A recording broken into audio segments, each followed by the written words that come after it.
Good morning. In 2002, a graphic designer and a photographer from Ojai, California had a simple but revolutionary idea. They launched a magazine that was all about the farmers and bakers, chefs and brewers, and all the other food and drink makers in their community. They printed 6,000 copies and distributed them for free at wine shops and grocers and restaurants and farmers markets and other like-minded locations.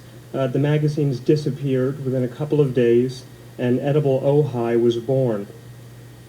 Today, the national network of edible communities includes 70 publications and growing, all sharing the same mission wherever they are, a mission to chronicle their local food and drink community.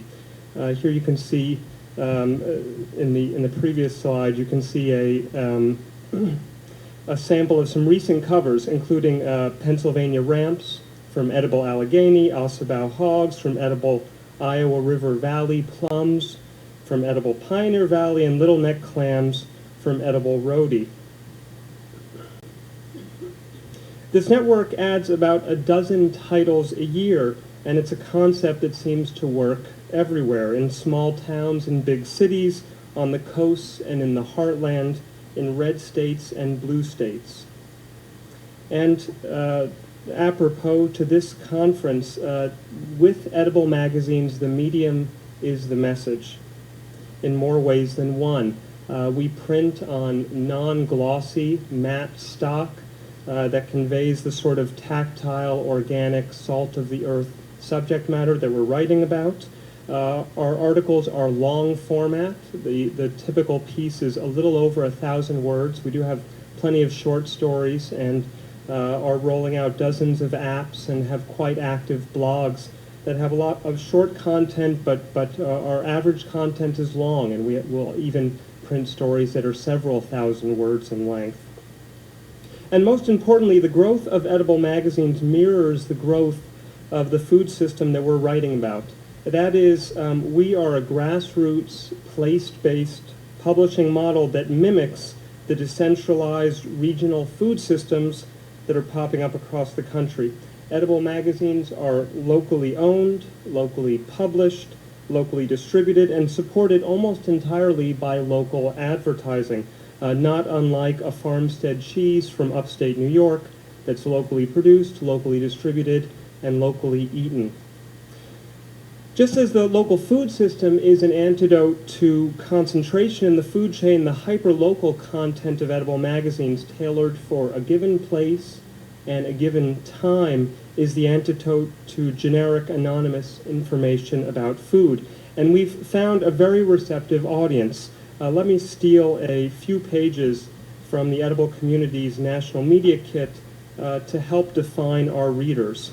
They are food and drink enthusiasts, but they're also influencers in the sense that they are at the front end of food and drink trends. They make food and drink experiences a large part of their lives. They want to spend more time cooking. They want to spend more time shopping for food. They want to spend more time reading and learning about their food, which I would say defines more and more people in America across all demographics. Collectively, our readership is at 1 million and growing, which puts us in the realm of the top national food magazines.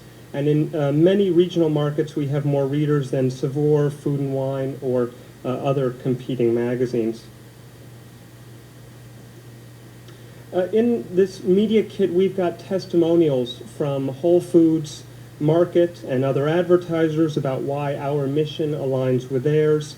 And even from food publishing pioneer Dorothy Kalins, who very generously said, edible is the answer to all that's wrong in the publishing business. But the testimonial that I think is most relevant for this audience comes from an Edible Austin reader. Our readers, like this person from Texas, want to be inspired to take action, and we want them to be. This is a key difference, perhaps the key difference between Edible and nearly all other food publications.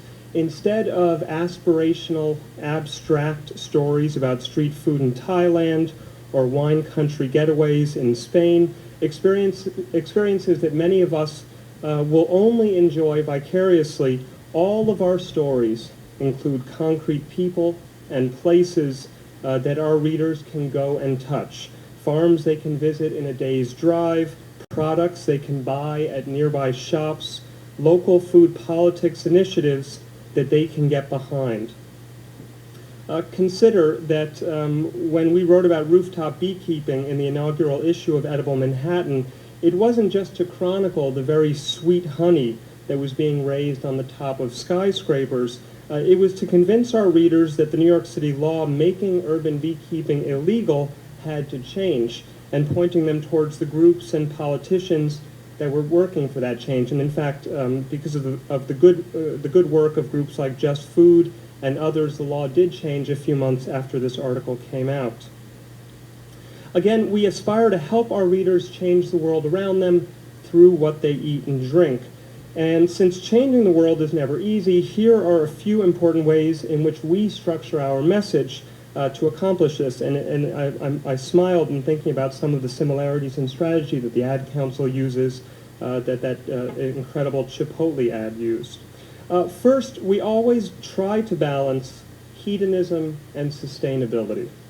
As our editor Gabrielle Langholtz often says, she doesn't want to hit them over the head with the moral or ecological message. She wants to sneak it into the story. She doesn't even want them to know that they're getting that message. Like all of us here in the publishing business, we work very hard for the limited attention span of our readers. It is a gift that they read our publication, that they watch our shows. So we entice them with delicious food descriptions. We garner their interest with community-specific examples and quotes from their neighbors who they might actually know. And then once we've got their attention, we slip in the mission-focused message, the call to action. Consider the story we did recently on ABC Kitchen. Actually, it came out a few months before ABC was named Best Restaurant in the Kitchen by the James Beard Foundation. This is one of our recurring columns that appears in a lot of the edible magazines around the country, called Back of the House. And it's very different from your typical restaurant review. It's not about the ambiance or the volume level in the restaurant. It's the backstory. It's the backstory on why the chef is inspired to buy sustainable seafood. What makes the atmosphere in the kitchen perfect for serving local cuisine and for educating diners about that cuisine. Of course, we wrote about the incredible food, and of course, we printed beautiful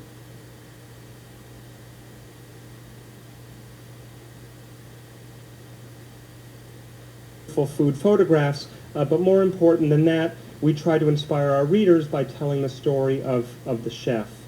Or consider this other back-of-the-house story we did on Roberta's, the pizza joint / internet radio station / guerrilla rooftop gardener hangout in Greenpoint. This article actually won a James Beard Foundation Award by our editor Rachel Wharton. But again, we were less concerned about in this story about their very delicious pizza, and their pizza is very good, than the community-changing mission of the place and what it symbolizes. Okay, back to messaging. Food is moving away from extremes, and we're accepting that at Edible magazines. The message is no longer black and white. It's not either or. It's a much more inclusive message that accepts the benefits of incremental change as long as it's moving in the right direction. Think of the evolving discussion around vegetarianism. Even a devout PETA activist will accept that there is a difference between a factory-farmed hog and a heritage breed of pig that's raised outside on a farm and slaughtered humanely. And that's not a conversation that existed years ago. It's okay to not be committed 100% as long as you're moving in the right direction. And we are welcoming of our readers, regardless of where they are on the spectrum, from locavore to food novice. We don't discriminate in that sense. And third and finally, while this is a realistic, concrete message that we're trying to convey, it's also an enthusiastic, joyful, and constructive message. In the early days of slow food, founder Carlo Petrini always made the point that the movement wasn't about marching in the streets. This wasn't a Spartan trotting movement. It was about making change through celebration and by living differently. So our message is not just about problems with the food system, but about solutions, and more importantly, solutions that are accessible to all of us. We speak to national needs and national crises, but we then offer practical and personal solutions. Consider the evolution of Michael Pollan's excellent writing on this topic, from the problems-focused omnivore's dilemma to the solutions-focused in defense of food and food rules, and most recently the very, very accessible Q&A format of the Times' most recent food issue. Think about Slow Food USA's very successful $5 meal campaign, where they took back control of the value meal language from McDonald's and inspired 30,000 Americans to send messages and images of good, inexpensive meals they had made at home. This message is joyful because we can all do it, and that feeling that Mitchell described at the end of watching that Chipotle video is the feeling that I want all of our readers to feel when they come to the end of our story. I want them to be on the verge of tears. I want them to be short of breath and be a little bit shaky, because ultimately that's going to be the most effective message that we can convey, whether in print or in the digital realm or through word of mouth at farmers markets. Yes, we are changing the world, but we're doing this in a way that also makes us happy, because we can, in fact, change the world. Thank you.